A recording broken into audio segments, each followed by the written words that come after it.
Buen día, gente. No sé si muchos se han dado cuenta, pero bueno, el canal anterior, en el que ya tenía casi, no sé, 100, 200 videos subidos, me lo han eliminado. Fue un error mío, obviamente, pero no fue culpa del canal principal, sino que estaba relacionado con otro.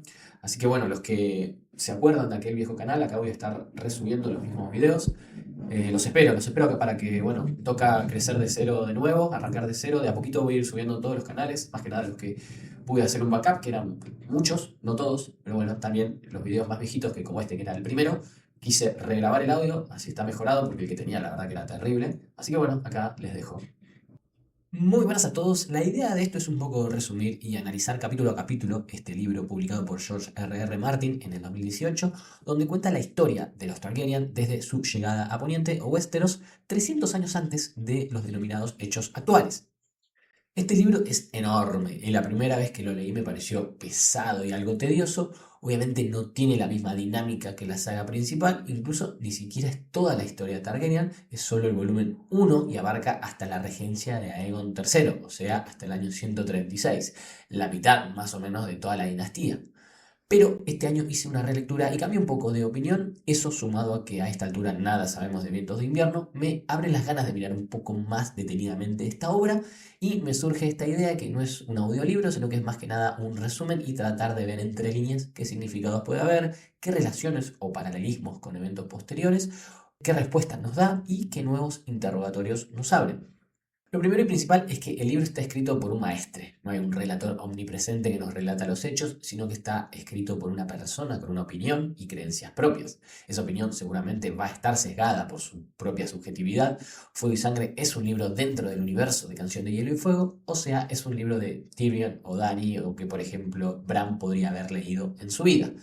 Y el maestre, o mejor dicho, archimaestre que escribe este libro se llama Gillane. No sabemos mucho de él en particular, lo más destacable es que estuvo o sabe algo de la destrucción del refugio estival, donde murió Aegon V y Duncan el Alto, pero sí tenemos mucho para especular sobre los maestres en general.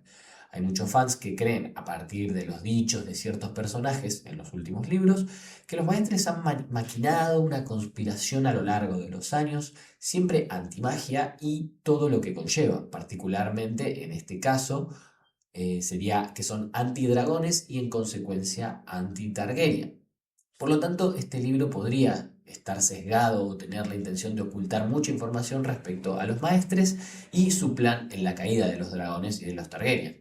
Algo sí que es cierto, si lo hicieron, son unos maestros del secretismo, la manipulación y las artimañas. Porque si bien hay muchos indicios, no hay pruebas cognitivas. Dicho esto, no sé si es una enfermedad, pero a mí me gusta mucho tener en mente o saber cómo está compuesto y ordenado un libro a medida que lo voy leyendo. Ahora bien, este libro es muy grande, tiene 871 páginas, al menos en mi edición, que es la de Latinoamérica, y tiene 23 capítulos. En una cuenta rápida, en promedio nos daría que cada capítulo podría tener unas 37 hojas más o menos, o 37 páginas. Este capítulo, el primero, tiene 29, así que la consideramos mediano o un poquito por debajo del promedio. Es un copiar-pegar de El Mundo de Hielo y Fuego, literal, agarrás letra por letra lo que estaba publicado en El Mundo de Hielo y Fuego y está puesto acá. Por lo tanto, este primer capítulo no vemos nada que no hayamos sabido antes, allá por el 2014, cuando se publicó este libro. Es un tema recurrente aparte en la saga y hay mucha información al respecto. Sabemos que la conquista es tan importante que marca un antes y un después para Poniente. En Juego de Tronos, el primer libro, nos situamos en el año 297 después de la conquista y eventualmente llegamos al 300 después de la conquista para Tormentas de Espada. Pero Gillane nos afirma que es importante mencionar, no confundir qué momento concreto es el punto cero. Muchos creen que el desembarco de Aegon en Poniente, el día que puso el primer pie para iniciar la conquista, es ese punto cero. Pero en realidad el punto cero es la coronación, la segunda coronación para ser exactos, realizada en Antigua y ungida por el sector supremo. Cosa que le da mayor validez y lo hace oponible a terceros, como dirían muchos abogados en mi país. Este momento recién sucede 2 años después de esa llegada fehaciente de Aegon al continente, de poner esos pies en Westeros. Por lo tanto, los eventos a relatar en este capítulo suceden entre el año 2 antes de la conquista y el año 0. Gilday nos cuenta cómo llegaron los Targaryen a sobrevivir a la maldición de Valyria. Se trata de un tal Aenar Targaryen, traslada toda su familia con todas sus posesiones, incluyendo criados y hasta dragones, a un asentamiento en Roca Dragón unos 12 años antes de que suceda la maldición. La maldición de Valiria sucedió en el 114 antes de la conquista aproximadamente, por lo tanto estos hechos pasaron en el año 126. Y todo esto fue porque su hija Daenerys, luego apodada la Soñadora, tuvo un sueño profético en el que vaticinó que Valiria sería destruida. En Valiria sus rivales vieron esto como una señal de debilidad y una rendición, y como los Targaryen no eran grandes señores, no les dieron bola y los dejaron irse tranquilos.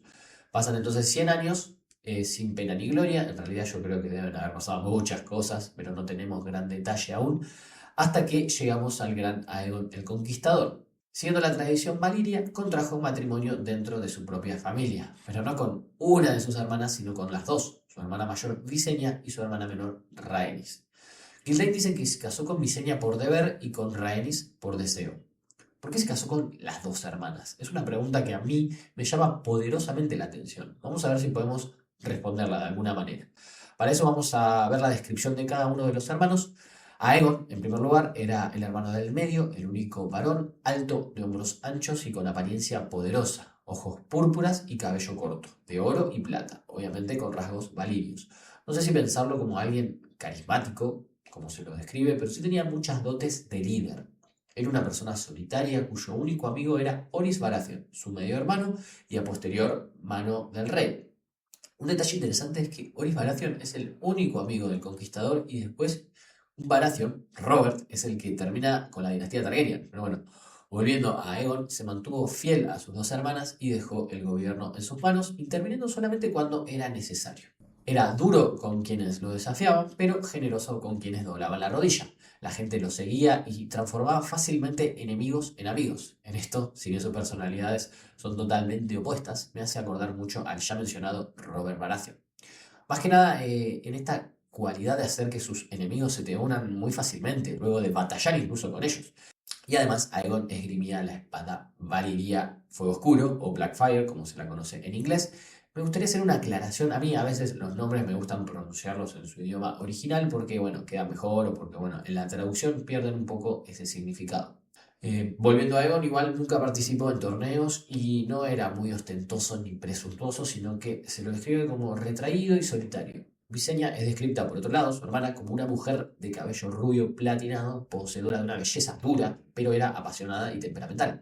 Fue tan severa como sensual, más voluptuosa que su hermana Rhaenys, pero con un lado oscuro e implacable. Era una guerrera, se encontraba más cómoda con ropas militares que en sedas, con el cabello trenzado o unido con anillos. Este tipo de personaje femenino le gusta mucho escribir a Martin y vemos varios casos durante la historia. Esgrimía la otra espada de acero Valyria de la familia llamada Hermana Oscura, cuya delgada hoja se decía que estaba diseñada para la mano de una mujer. Según las leyendas, Visenya estaba interesada en la brujería y en venenos, y además montaba en su dragón Vhagar. Por último estaba Rhaenys, la hermana menor, que es descrita como una mujer de cabello plateado y dorado que lo llevaba largo y suelto, a diferencia de Visenya. Era más delgada y esbelta que su hermana, así como menos temperamental y más alegre, diría hasta juvenil, con interés en la música y en la poesía. De los tres hermanos era la que más disfrutaba volando y dedicaba el doble de tiempo a volar junto a su dragón Meraxes. Tenía un gran deseo de volar al oeste más allá del Mar del Ocaso para descubrir sus misterios, como vimos al final de la serie que quería uno de los personajes principales. Entonces, habiendo descrito a los tres, le creemos un poco, ¿no? A la archimaestra Gilday de que fue por amor con Rhaenys con quien se casó. Si bien Visenya se describe como una hermosa, era una belleza más seria, más adulta, y Rhaenys en realidad era más alegre. Evidentemente, el incesto no es algo raro para los Targaryen, aunque la poligamia un poco sí. A mí particularmente me cuesta mucho creer que Visenya acepte este hecho sin más. Se la describe como alguien de carácter fuerte y beligerante, y Aegon estaba desde el principio destinado a ella sola. Por lo tanto, que tenga que compartir a su hermano me parece raro, o al menos que lo acepte sin más. No hay ningún indicio de que así sea, o al menos no está documentado, o nadie hace ningún comentario al respecto. Además, otro detalle sumamente interesante es que vamos a ver a Aegon rechazar varias esposas más. Muchos señores ofrecen a sus hijas para que Aegon se case y entiendo que así lo hagan. A ver, el tipo ya tiene dos esposas. ¿Cómo no va a aceptar tres, cuatro o cinco? Esto encima haría muy fuerte militarmente a Aegon. Los matrimonios en esa época, recordemos, tanto en nuestro mundo como en el creado por Martin, no suelen ser por amor, sino que están arreglados para forjar alianzas. Entonces, ¿por qué Aegon no siguió tomando esposas? Para mí, Aegon, tal como Rhaegar muchos años después, ha leído sobre profecías y estaba un poco obsesionada con ellas o quería cumplirlas. Especialmente la relacionada a la que el dragón tiene tres cabezas que vimos en la Casa de los Eternos. Particularmente creo que los tres hermanos creen que ellos son los salvadores, que unirán Poniente y que al estar en reinos tan divididos, que están tan en guerra constantes, esa unión a todo el continente, y eso es lo que buscan con la conquista, es lo que le hace falta para justamente luchar contra ese enemigo, que bien podría ser los otros. Pero esta idea un poco se cae porque luego de conquistar, Aegon en realidad no hace mucho para fortalecer más que nada lo que es el norte o la Guardia de la Noche. Si el caso es que teme por un apocalipsis o una nueva larga noche, bueno, es esto, la verdad no hizo mucho. Aunque podríamos creer que quizás está sentando las bases para más adelante, sabe que esta invasión o este apocalipsis no era para el corto plazo y la idea de que su cabeza era unir a todos en un solo reino, en plantar las semillas para que el reino esté más pacífico para cuando llegue el momento, no duden en luchar hombro a hombro, todos juntos. A ver, es un poco más rebuscado, pero justamente 300 años después llegaron los otros. ¿Casualidad? Otra razón un poco más racional o terrenal, por así decirlo, puede ser lo de concretar, concentrar el poder. Si una de las dos hermanas, jinete de dragón, se casa con otro señor de otra casa, puede generarle un problema a la casa Targaryen. O estaríamos, digamos, delegando o cediendo un poco de poder, ese poder Targaryen, a otra casa común de Poniente. De esta manera asegura que los únicos tres dragones al momento estén unidos en la misma causa y unidos encima por lazos de matrimonio. En síntesis, si bien parece razonable la explicación de Gildain de casarse por amor con Rhaenys, a mí no me convence lo suficiente y voy a dejar plantada ahí las dudas, al menos. Sé que no tengo respuestas todavía, pero bueno, me gustaría mucho ver esto en la próxima película que está por salir. En definitiva, la cosa es que Aegon lleva años planeando la conquista y la mesa pintada con un mapa de los siete reinos sin fronteras lo atestigua. Vamos a dejar un poco acá. Esperen, estoy remasterizando, mejorando el audio de mis videos viejos. Gracias por quedarse hasta el final y esperen la próxima parte del capítulo 1 y todo lo que queda del libro. Hasta la próxima.